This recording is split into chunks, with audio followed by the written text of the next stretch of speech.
പ്രിയമുള്ളവരെ, നാലാമത്തെ ആഗമനകാലത്തിലെ ഞായറാഴ്ചയിലേക്ക് നാം പ്രവേശിക്കുന്നു. ദൈവത്തിൻ്റെ കൃപയും അനുഗ്രഹവും നമുക്ക് ഓരോരുത്തർക്കും ലഭിക്കുവാൻ ഈ പുതിയ ഞായറാഴ്ചയെ സമ്പൂർണ്ണമായിട്ടും സമർപ്പിക്കുന്നു.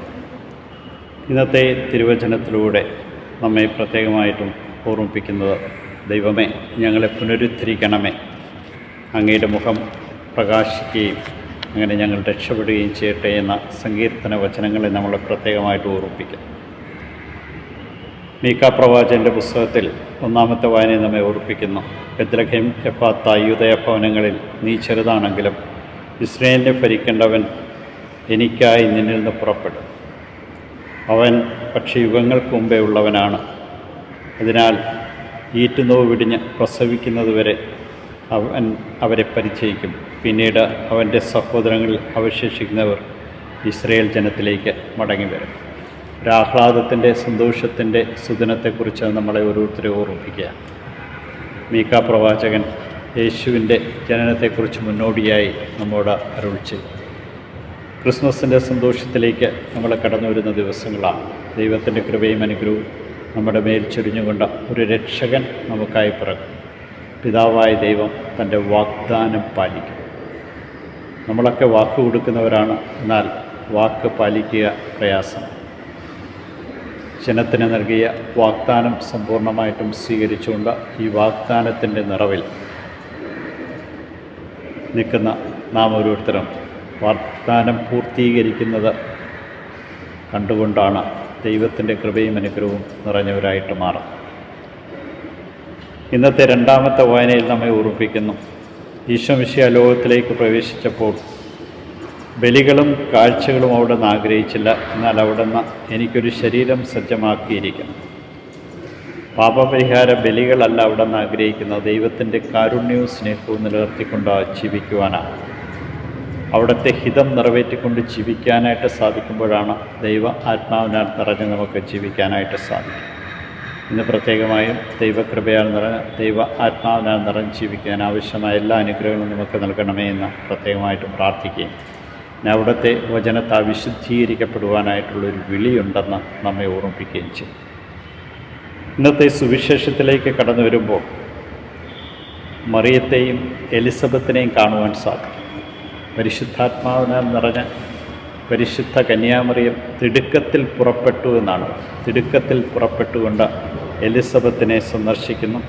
എലിസബത്തിന് മറിയത്തിൻ്റെ അഭിവാദനം കേട്ടപ്പോൾ അവളുടെ ഉദരത്തിലുണ്ടായിരുന്ന ശിശു കുതിച്ചു ചാടിയെന്ന് എലിസബത്ത് പറയും.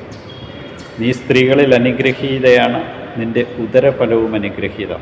ഇതാ നിൻ്റെ അഭിവാദനത്തിൻ്റെ സ്വരമെൻ്റെ ചെവികളിൽ പതിച്ചപ്പോൾ ശിശു ഉദരത്തിൽ കുതിച്ചു ചാടി എന്ന് പ്രത്യേകമായി ഓർമ്മിപ്പിക്കും.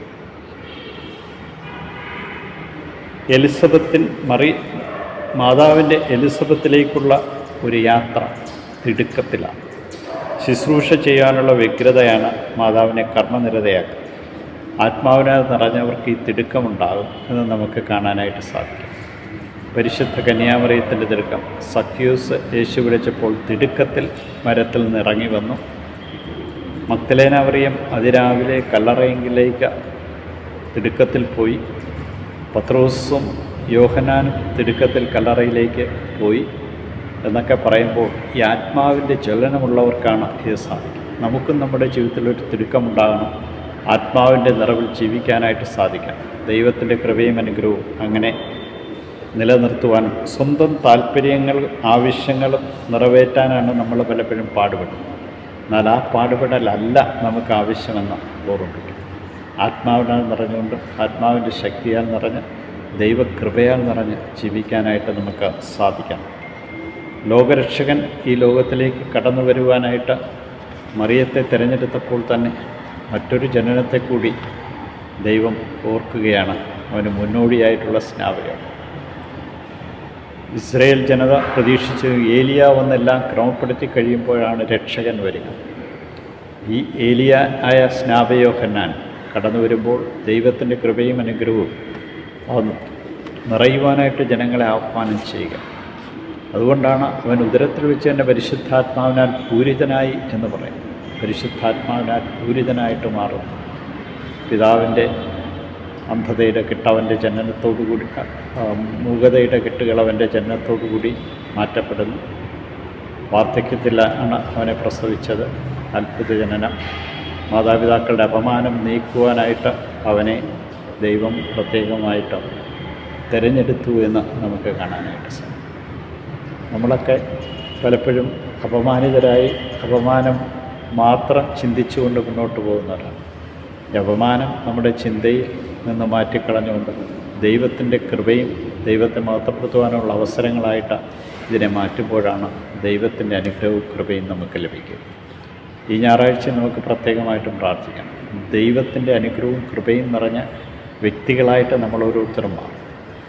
അവരെന്നെ അപമാനിച്ചു, ഇവരെന്നെ അപമാനിച്ചു, എൻ്റെ കുടുംബത്തിൽ ഈ അപമാനം നിൽക്കുന്നു, അതുകൊണ്ട് എനിക്ക് ഇനിയുള്ള ജീവിതം വേണ്ട എന്ന്, അല്ലെങ്കിൽ മറ്റുള്ളവരെ അഭിമുഖീകരിക്കാൻ എനിക്ക് പ്രയാസമാണെന്ന് പറഞ്ഞ് ജീവിതത്തെ നശിപ്പിച്ച് കളയുകയല്ല, ദൈവത്തിൻ്റെ കൃപാവരത്തിൻ്റെ നിറവിൽ നിന്നുകൊണ്ട് ദൈവം എൻ്റെ ജീവിതത്തിൽ പ്രവർത്തിക്കും, ഇടപെടും എന്നുള്ള ഉത്തമമായിട്ടുള്ള ബോധ്യത്തോടു കൂടി നമുക്ക് മുന്നോട്ട് പോകാനായിട്ട് സാധിക്കും.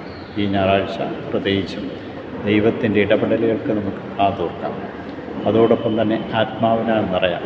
തിടുക്കത്തോടുകൂടി ആത്മാവിൻ്റെ നിറവിൽ ജീവിച്ചുകൊണ്ട് ദൈവ ആത്മാവിനാൽ നിറഞ്ഞ് ജീവിക്കാൻ ആവശ്യമായ എല്ലാ കൃപകളും നൽകുകയും നമ്മെ ഓരോരുത്തരെ അനുഗ്രഹിക്കണമെന്ന് പ്രാർത്ഥിക്കുകയും ചെയ്യാം. ദൈവം നിങ്ങളേവരെയും അനുഗ്രഹിക്കട്ടെ. ദൈവത്തിൻ്റെ കൃപാവരവും ശക്തിയും നിങ്ങൾക്ക് ലഭിക്കട്ടെ എന്ന് പ്രാർത്ഥിക്കുകയും ആശംസിക്കുകയും ചെയ്യുന്നു. ദൈവം നിങ്ങളെ അനുഗ്രഹിക്കട്ടെ.